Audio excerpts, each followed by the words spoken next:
തേഞ്ഞിപ്പാലം കോഹിനൂരിലുണ്ടായ വാഹനാപകടത്തിൽ മരിച്ചവരുടെ മൃതദേഹം പോസ്റ്റ്മോർട്ടത്തിന് ശേഷം നാട്ടിലെത്തിച്ച് കബറടക്കം നടത്തി.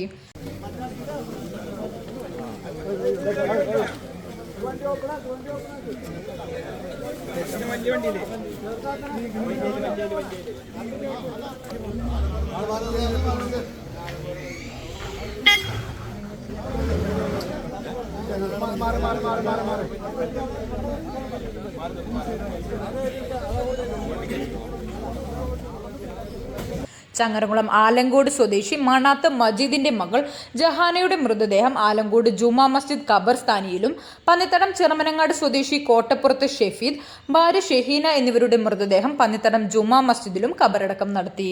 വൈകിട്ട് 5:30 മണിയോടെയാണ് പോസ്റ്റ്മോർട്ടത്തിന് ശേഷം മൂവരുടെയും മൃതദേഹങ്ങൾ ചങ്ങരംകുളം ആലങ്കോടുള്ള ജഹാനയുടെ വീട്ടിലെത്തിച്ചത്. ബന്ധുക്കളും നാട്ടുകാരുമായി നിരവധി പേരാണ് മൃതദേഹം എത്തുന്നതറിഞ്ഞ് തടിച്ചുകൂടിയത്. മൂവരുടെയും മൃതദേഹങ്ങൾ അല്പനേരം പൊതുദർശനത്തിന് വീട്ടുമുറ്റത്ത് വെച്ചു.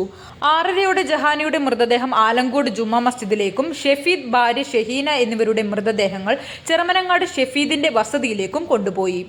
വ്യാഴാഴ്ച ഉച്ചയ്ക്ക് ശേഷമാണ് സഹോദരങ്ങളുടെ കുടുംബത്തിലെ 8 പേരടങ്ങുന്ന സംഘം ഇന്നോവയിലും സ്വിഫ്റ്റ് കാറിലുമായി കോഴിക്കോട് ബീച്ച് കാണാൻ യാത്ര തിരിച്ചത്. തൃശൂർ പന്നിത്തടം ചിറമനങ്ങാട് കോട്ടപ്പുറത്ത് വീട്ടിൽ 40 വയസ്സുള്ള ഷെഫീദ്, ഭാര്യ ചങ്ങരംകുളം സ്വദേശിനി 30 വയസ്സുള്ള ഷെഹീന, ഷെഹീനയുടെ അമ്മാവന്റെ മകൾ 26 വയസ്സുള്ള ജഹാന എന്നിവരാണ് ഇന്നോവ കാറിൽ ഉണ്ടായിരുന്നത്. അപകട സമയത്ത് പ്രദേശത്ത് കനത്ത മഴയുണ്ടായിരുന്നു. നിയന്ത്രണം വിട്ട കാർ ദേശീയപാത 66 ലോറി താവളത്തിൽ നിർത്തിയിട്ടിരുന്ന ലോറിയിലേക്ക് ഇടിച്ചു കയറുകയായിരുന്നു. പോലീസും അഗ്നിരക്ഷാ സേനയും നാട്ടുകാരും ചേർന്ന് ഏറെ നേരം പണിപ്പെട്ട് ഇന്നോവ വെട്ടിപ്പൊളിച്ചാണ് മൂവരെയും പുറത്തെടുത്തത്. ഉടൻ ചേളാരിയിലെ സ്വകാര്യ ആശുപത്രിയിലും തുടർന്ന് കോഴിക്കോട് മെഡിക്കൽ കോളേജ് ആശുപത്രിയിലും പ്രവേശിപ്പിച്ചെങ്കിലും ജീവൻ രക്ഷിക്കാനായില്ല. പുലർച്ചെ 1:30 മൂവരുടെയും മരണം സ്ഥിരീകരിച്ചു. കോഴിക്കോട് മെഡിക്കൽ കോളേജ് ആശുപത്രി മോർച്ചറിയിൽ സൂക്ഷിച്ച മൃതദേഹം നടപടിക്രമങ്ങൾ പൂർത്തിയാക്കി വൈകിട്ട് 3:30 ബന്ധുക്കൾക്ക് വിട്ടു നൽകിയത്. അപ്രതീക്ഷിതമായി ഉണ്ടായ ദുരന്തത്തിന്റെയും വേർപാടിന്റെയും ആഘാതത്തിലാണ് നാട്ടുകാരും കുടുംബവും.